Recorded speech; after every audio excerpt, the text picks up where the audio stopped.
So we've seen a little bit about Jewish worship, um, these celebrations, and looking at this question of what it means to be Jewish, and what's the essence of Jewish worship, and I want to delve a little bit deeper into that, and then take that into how Christianity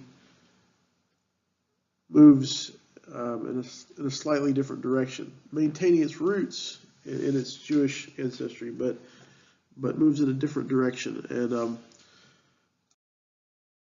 to start with, if you think about what we've looked at, the documentary, the various Jews, even those who aren't incredibly religious, think about a lot of the culture has to do with remembrance, right? The remembrance of things that God has done. It's the marking of time. So if you think about those things you read about, the bar mitzvahs, the marriages, the bris, these different events in life that mark time in life. If you think about even those who, some modern Jewish holidays and celebrations or prayers have to do with remembering even the bad times of the Holocaust, right? It's this marking of time and remembering what God has done.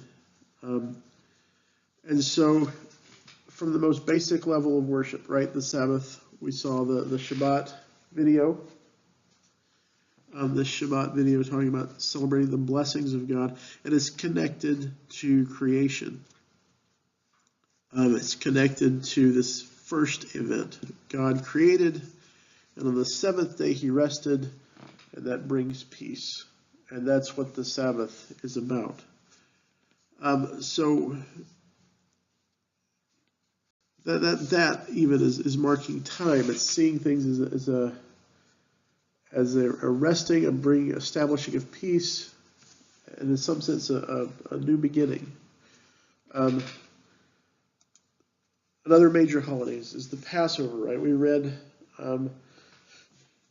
this portion of Exodus where God delivers his people from Israel. The sense of being delivered from captivity is central to the Jewish identity, self-understanding. This story about being delivered out of persecution and hardship, and God's Passover, where that's remembered. You eat, and added to that remembrance, Passover Seders, it goes through the story of the Passover. They eat unleavened bread during Passover because they have to remember, that they had to leave quickly, and they eat bitter herbs because they have to remember the tears, and they have this dish made with apples and nuts and honey and grape juice or wine mixed together. It's kind of a thick applesauce-y type thing to remember. It's called harosets, and it's to remember that the mixing of mortar to build what their slavery was, right? So these bitter herbs, this haroset, salt water to represent tears. The lamb, there's lamb to remind them of the sacrificial lamb, the blood over the doorpost.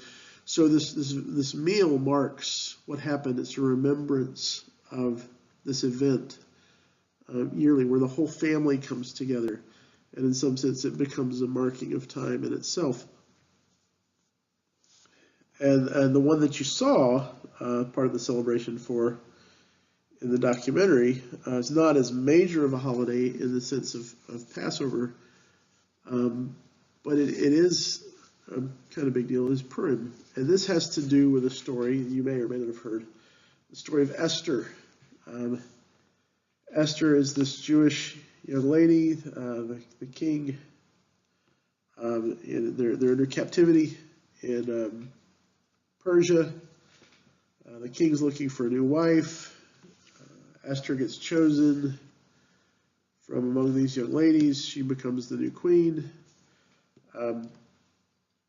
There's this evil man who's a descendant of the Amalekites,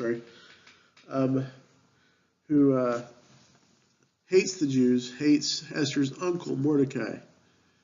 And so Haman, has this plot to kill all the Jews. He doesn't realize that Esther's a Jew. She's kept her identity hidden. And so the time comes and Esther forms this plan, and she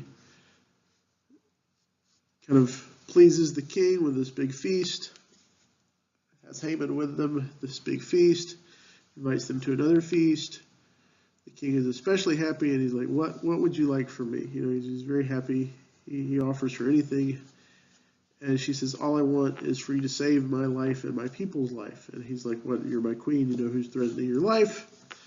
And she lets him know Haman's out to destroy the Jews. He's used your authority to do it. And so the Jews are rescued. And this is the point of Purim, is this rescue.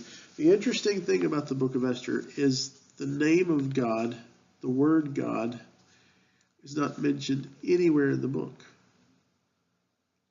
Yet the whole story is like this this contrast between God's control and chance, because Haman, the bad guy in this story, he uses dice or lots, Purim, Pur, that's where the term Purim comes from, to decide what he's going to do when. So everything is done by chance for him. But though the Jews don't mention God by name, though the story doesn't mention God or God's deliverance, there is this sense of prayer and fasting, and the sense that coming from the wife of Haman, if Haman, you didn't tell me these people you were plotting against were Jews, don't you know that that's bad? You'll never succeed plotting against the Jews. Why is that? Well, it's this idea of providence.